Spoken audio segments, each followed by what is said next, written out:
So today I will talk mainly about common emergency rheumatic conditions. Please, it will be interactive lecture. Kindly can you come near the stage. So, first of all, this is the first case. This is any, most of the my cases are from real life, from my clinic, from the ER, from the hospital in general. So you might see one of these cases in your clinic. So this is a knee photo. Um, can you figure out what are the signs there? Any? There is swelling and redness. Sorry, there is Mafi pointer. This is swelling and redness of the knee joint, i.e., it's arthritis. It's not arthralgia. So if it's one joint, we call it monoarthritis. So monoarthritis, I think it's one of the commonest presentation in the clinic. And you need to prompt, see what could be the diagnosis and refer the patient accordingly.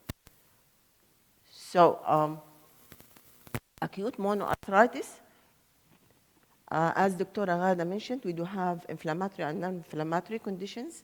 So what could be?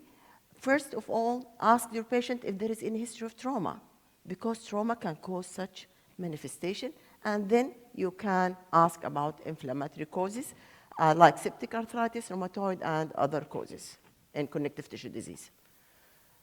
So actually, in RA, the monoarthritis is overlooked. However, there is usually delay between the patient presentation in the primary care center and by the time to reach to the rheumatologist.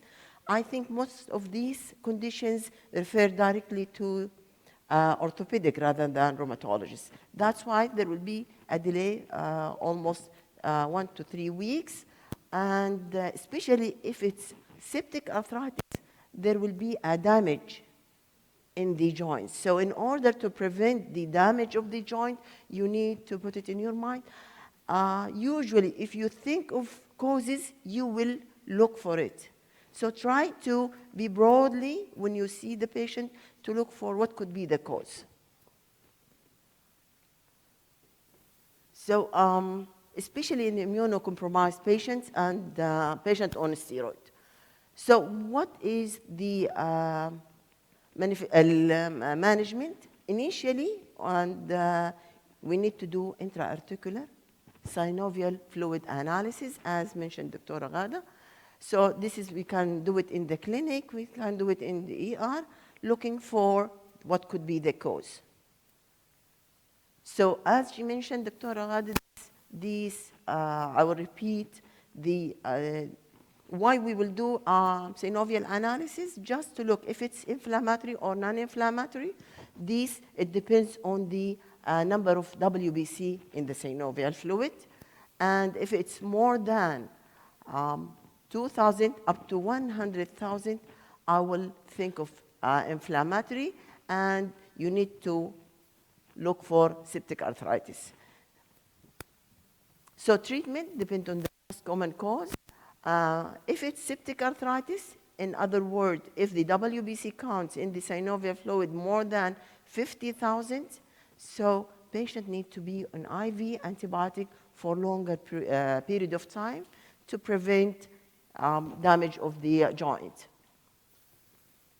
And if it's non-inflammatory, what we will do, we'll give intra-articular steroid injection. So this is the case number 2. This is X-ray of a patient. He's a known case of ankylosing spondylitis. He presented to the emergency room with acute, painful neck, and there was no history of trauma. So this is the X-ray. I'm not sure if you can see the pathology. However, I cannot. This is transverse fracture at the base of the cervical spine. And such patients, their bone will be very fragile to the extent that you cannot even ask the patient if there is history of trauma. because with very simple movement, patient might develop this fracture because of the severe osteopenia and rigidity of the bone. And actually, this is one of the emergency. And I will not mention about the other syndesmophytes. So what you need to do, if you, this is, I'm not sure if you can, this is the anterior view, and this is the transverse fracture of the cervical spine. So this is almost 10% of ankylosing patients might develop such conditions. And why we are afraid from this? Because of patient might develop complete paralysis because of the spinal cord. So you need to think of it in ankylosed patient with coming with severe unusual neck pain and some neurological manifestations in the extremities, i.e. Like paresthesia, weakness.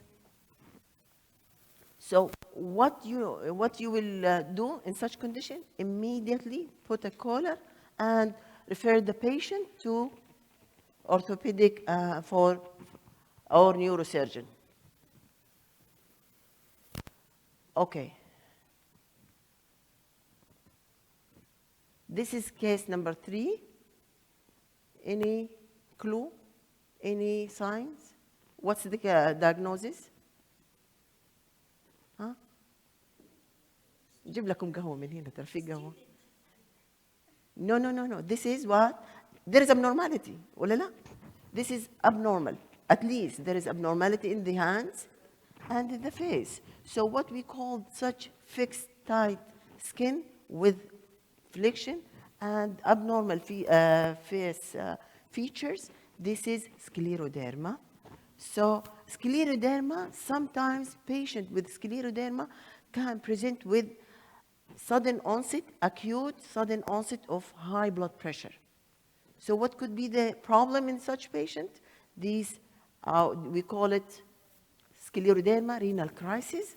So if you face such patient, known case of scleroderma with new onset of high blood pressure, high creatinine, and azotemia, refer immediately the patient to rheumatologist.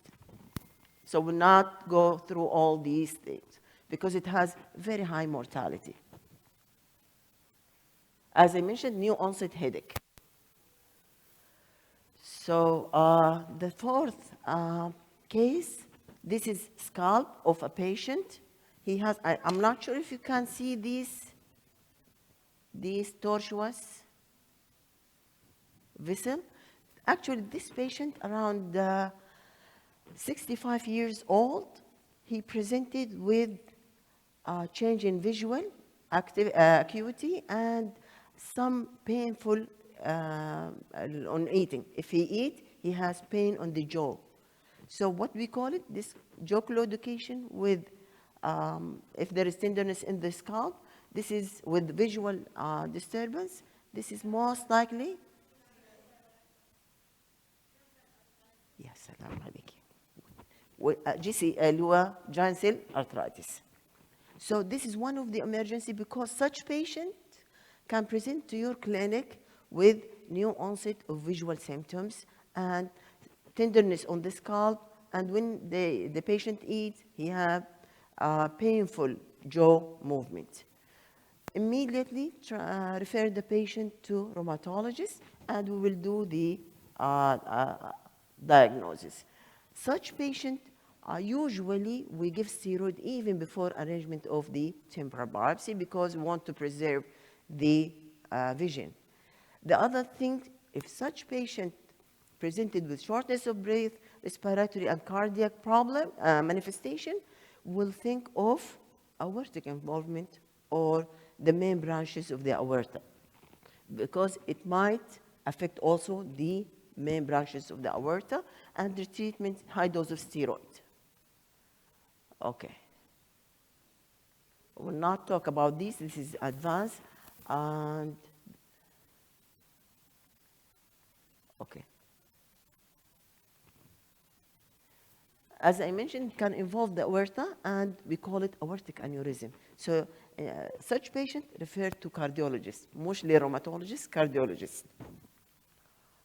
Okay. نرجع هنا. This is the fifth case.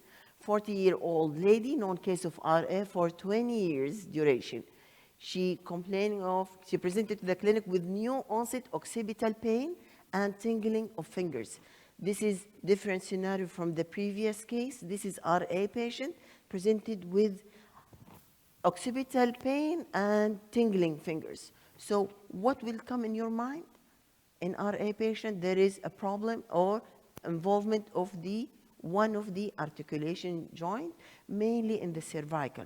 So this is one of the emergency. Don't miss it, because if the patient had sudden extension of the neck, like during surgery, GI, اللي هو under anesthesia and general anesthesia, or car accident or whatever, patient might have complete involvement of the spinal cord. So what you will do in such patient, حطوا اللي هو cervical collar and do X-ray flexion and extension. What do you call it? We call it instability of the C-spine. 70% of patients with RA have C-spine involvement. They are asymptomatic.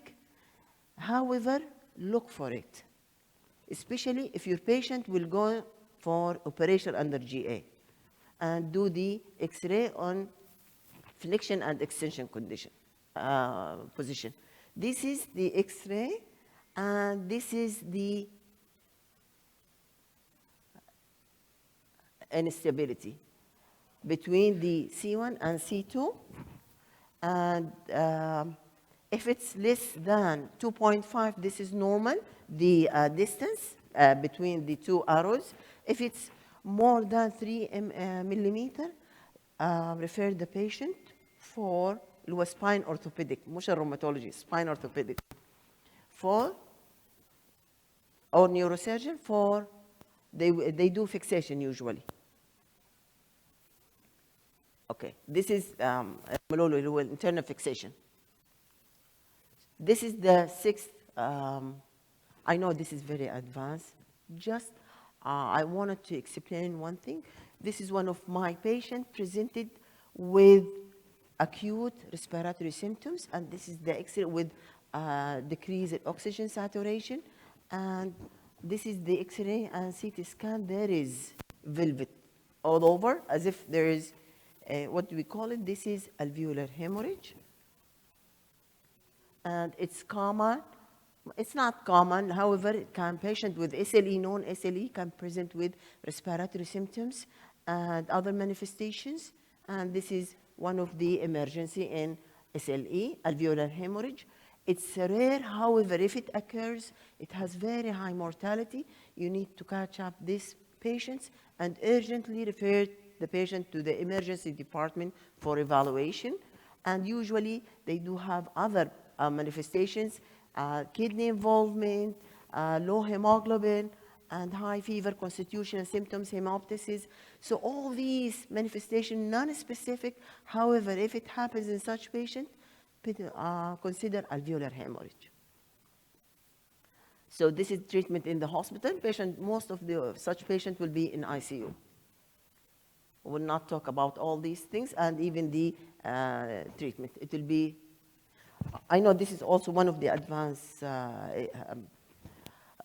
case. However, just I want you to be familiar with one thing, that sometimes SLE patients might present with lower limb neurological manifestations with sensory level. Sensory level, in other words, this is the hallmark or red flag. Sensory level, it means that there is a problem in spinal cord, which is this nodule. And this is, we call it transverse myelitis. I know it's not common. Patient will not present to your clinic. However, you need to be familiar. At least you will hear it once in your life, and you will not forget it. And this is one of the emergency that you need to immediately refer the patient to big hospital or big center for further evaluation. We call it transverse myelitis. It carries very high mortality, so we need to treat promptly. I will not discuss all these, but it's group management, neurologist, rheumatologist, and intensive care physician. This is the eighth. This is livedo reticularis. I will not, it's not specific for disease. However, this manifestations, is if occurs in one of our patients, we will consider what? Catastrophic, especially patient with SLE, patient with antiphospholipid antibody syndrome. Think of catastrophic antiphospholipid syndrome, and patient might present with other manifestations, pulmonary embolism, DVT. So just put it in your mind, and this is one of the emergency in rheumatology. It carries very high mortality, up to 50%, and patient need to be treated promptly in ICU. Okay. This is the ninth case. This patient actually present with stridor, and this is the laryngoscope, and there is tightness of the larynx, and this is the X-ray, this CT scan showed there is narrowing. So this is in a patient with new onset, adult new onset of hoarseness. Think of subglottic stenosis, and what could be in rheumatology, one of the vasculitis, GPA, with subglottic stenosis. So I think you might come across with such patient that present with new onset of stridor. Mainly patient will present with cough, hoarseness, dyspnea, and you need to refer your patient to a bigger center. This is this patient, 28-year-old lady, presented with fever, fatigue, and rash. This تابع للدكتورة غادة.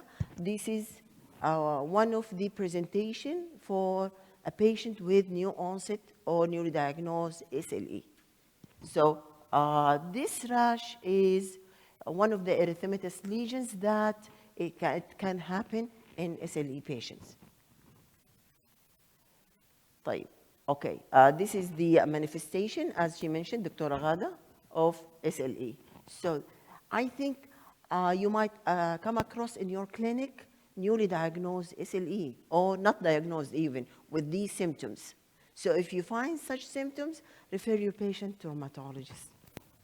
So this is a 60-year-old woman with long-standing bilateral hand pain and swelling. So you did X-ray, and this is like the X-ray that Dr. Agada, she showed to you. So what you can see here, there is erosions in mainly in the distals, and preserve the MCP. So this is, what do you call it? This is erosive osteoarthritis of the hands, because I think you come across of such patients frequently with hand pain, and you might find these erosive changes. This is osteoarthritis. This is the last slide. This is opposite to the previous X-ray. This is one of our patients in the hospital, and she's a known case of scleroderma. She presented with other, by chance or by mistake, the junior doctor, he did X-ray for the patient of the hand, X-ray of the hands, and it showed, if you can appreciate, there is no distal bones or resorption of the distal bones, and this is one of the real patient. Distal bone in both hands. However, the other, the MCP, well, PIP, reserved, partially reserved. So this is, what do you call it? We call it, طلع لكم يا acro osteolysis, which is resorption of the terminal phalanges. بصراحة أنا faced one patient in my work life. يمكن you might face it, I don't know. Even the radiologist, it was the first time he see such findings. طبعا رحنا وفتحنا الكتب والهذا, and this is acrosteolysis, so you will learn, even if you are very senior, you will learn these things that you might come across in your life. Acrosteolysis, so terminal resorption of the terminal Gs and preserved base, the MCP and the PIP. Yes. What could be the cause? It's not only connective tissue disease. I think you should be broadly thinking. Don't be tunneled in your thinking, because there are other causes rather than connective tissue disease. By the way, our patient, she was scleroderma. So scleroderma, Raynaud's disease, PSA can cause such conditions. However, there is metabolic causes, hyperparathyroidism. So if you have patient with endocrine problem, she might present it with this resorption. Huh? And there are some medications like phenytoin, if you're patient on phenytoin, or patient, infants, and mother treated with phenytoin, or if there is ergot poisoning or abuse. So thank you very much.